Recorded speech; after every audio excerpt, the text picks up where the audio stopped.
Greetings, Local 2627 sisters and brothers. Today is October the 5th, Monday. Hope everybody had a great weekend. Anyway, let me just talk to you about a couple of things right quick. The first thing is doing a little bit extra. If management comes to you and asks you to do a little bit extra work, maybe something that's not exactly what you think you were paid to do, maybe you should just say, you know what? If I don't do this, maybe they'll get somebody else to do it, or maybe my job is not what it used to be 10 or 15 or 25 years ago, and I should be thankful that I have a job. Now, a lot of people may not want to hear this, but I'm going to tell you, I've been out here for 7 years, and I cannot go back to my work site when I leave DC 37. Why? Because I'm obsolete. I'm a mainframe programmer. My whole shop has turned over to a server environment. When I started 32 years ago, going on 33 years now, and we used punch cards to program our computers, and there were 5 people who did all the applications, and of the 11 people in my shop, everybody knew everything. Now, 32 years later, in the same location where I work, there's over 80 people. 80 people. And the people who actually do software now, there's only about 3 of them, and they're only doing software most of the time. Everybody else is some type of support or telecom or whatever, a help desk. I mean, everybody is a specialist now. They only know their particular area. So please be careful about what you decide that you don't want to do when management asks you to do a little bit extra, because what they can do is just say, you know what, we don't need your skill set anymore, and phase you out, get rid of that whole department. And you know, and there's a couple of times that the mainframe programming is going, and operations is going. So be very, very careful. I mean, sometimes they ask you to do a little bit more, just do a little bit more. And you know, and if you don't do a little bit more when it's time to get a raise, you don't have any justification for getting a raise. So you know, think about that. As far as demonstrations go, you need to go out. If we have demonstrations, you need to take a couple of hours off sometimes to go out there and demonstrate for your rights. I mean, the unions are under attack. CUNY right now doesn't have a contract. We had a demonstration last week. CUNY has, it's funny, there's over 35,000 people that work for the city of New York that work for CUNY. Only about 300 people came to demonstrate outside the chancellor's house. There's 1,000 people in CUNY in Local 2627, and we only had six members out there. 6 members. And 4 of the members were from the executive board.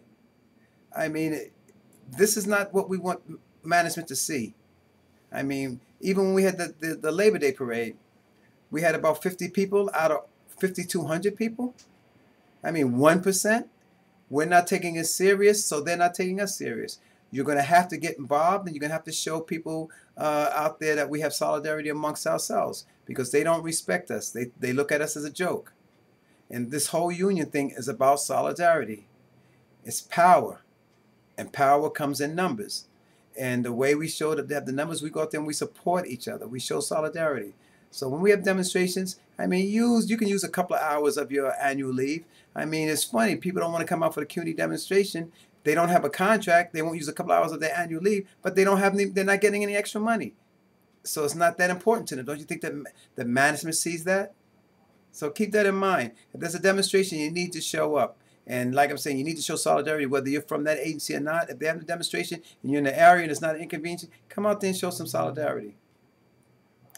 As you know, DoITT is having a job fair on October 14th. It's coming up very shortly, about 2 weeks from now. It's about the jobs, those positions that I put on the website, the postings. You need to look at them, and you need to go down there and possibly see if you need a new job. If you're looking for a new job, you haven't been getting a raise, you may go down there and look and see if there's anything down there for you. And remember, if we don't take these jobs, they're going to give it to the consultants. So it behoove you to go down there and, you know, instead of calling the office saying they're not paying me this, they won't give me that, blah, blah, blah, blah, go down there and see what's going on and, you know, make some more money, because that's what it's all about. At the end of the day, when you retire, it's about how much money you retire with. So, like again, the DoITT Job Fair is on October the 14th. We can get the information to you if you don't already have it. But this is important. This is important. You can make $70,000 the rest of your life, or you can make $130,000 the rest of your life. You know, that's up to you. The DC 37 Housing Seminar is on October the 26th. come down. You're looking to buy a house or a condo or a co-op. This is a place to come. You need to talk to realtors. You need to talk to banks. You need to talk to lawyers. You need to talk to inspectors. All those people will be there for you. And remember, the housing, the DC 37 Housing Department is free to DC 37 members. Help you get your property. Help you get your part of the American dream. Until I speak to you again, this is Robert Jai in Solidarity.